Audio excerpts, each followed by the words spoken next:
What is up, guys? Welcome to the channel. If you're new, coming back after some of our videos last week, starting to dig into redraft season. So thank you guys for joining. If you have a couple seconds and you haven't yet, hit subscribe, like the video, after, comment.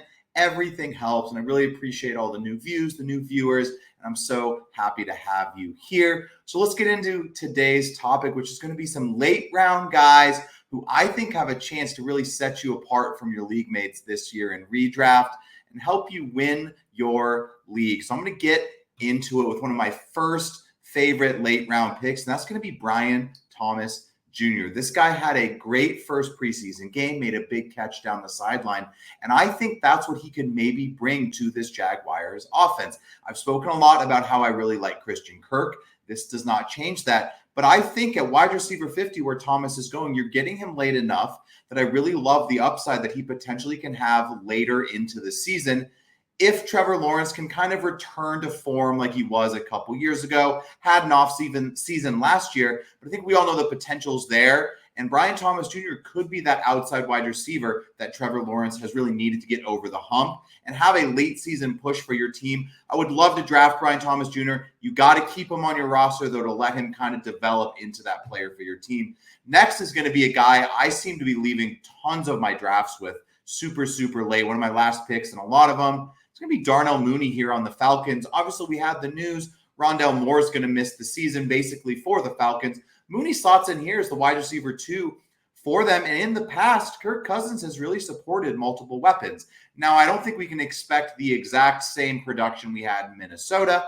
I think Kevin O'Connell is just a very good offensive mind, and we had a perfect situation there. But let's not forget Hawkinson, Jefferson, Addison, Thielen when he was there. Even Osborne had some games over the last couple of years. I think there's space here for more than one weapon. I think Darnell Mooney could be that guy. And going right now, a wide receiver 70, I love the price to go get him onto your team in the late rounds of drafts.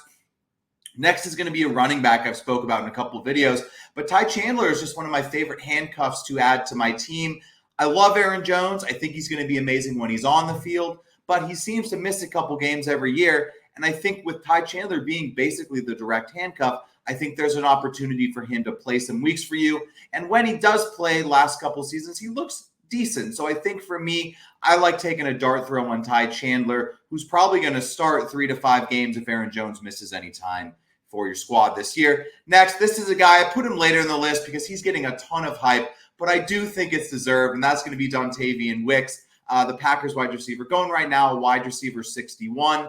Spoke a lot about how I really like Romeo Doubs because of his price. I'm going to say everything the same for Dontayvion Wicks. If he finds himself a role in that Packers offense, he can definitely succeed, and he has the talent to do so. He's one injury away from being a top 3 wide receiver for them, and maybe he beats out Christian Watson. He beats out Doubs, or they rotate 4 guys. We really don't know exactly how it's going to happen, but adding him in the later rounds, I think, is an upside play that I like doing if you feel really confident and good about some of your early picks. And the last guy I'm going to talk about, he's going the earliest of all this group, which is why I'm putting him 5th. That's going to be Trey Benson of the Cardinals. We all know how good James Conner has been while he's been on the field in the last couple seasons, but he seems to miss time every year, very similar to Aaron Jones.